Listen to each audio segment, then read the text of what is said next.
Praise the lord. అందరికీ good morning అండి. ఈరోజు దేవుని పరిశుద్ధ వాక్యము యోహాను రాసిన మొదటి పత్రిక 1వ అధ్యాయం 1-2 వచనాలు. జీవవాక్యమును గూర్చినది ఆది నుండి ఏది ఉండెనో మేమేది వింటిమో కన్నులారా ఏది చూచితిమో ఏది నిదానించి కనుగొంటిమో మా చేతులు దేనిని తాకి చూచెనో అది మీకు తెలియజేయుచున్నాము.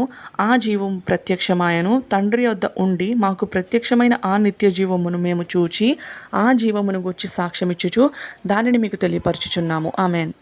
మనలో చాలా మందికి తెలుసు కదండి, ఆది అందు వాక్యం ఉండెను అని.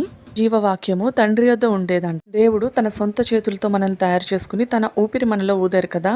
పాపంలోనే ఉండి నిత్య నరకానికి పోకుండా ఉండడానికి యేసయ్య మనకు రక్షణ ఇవ్వడానికి శరీరధారిగా ఈ లోకానికి వచ్చారండి. అలా మనిషి రూపంలో జన్మించిన యేసయ్యని ఆయన శిష్యులు కళ్ళారా చూశారు. ఆయన చెప్పిన మాటలు చెవులారా విన్నారు.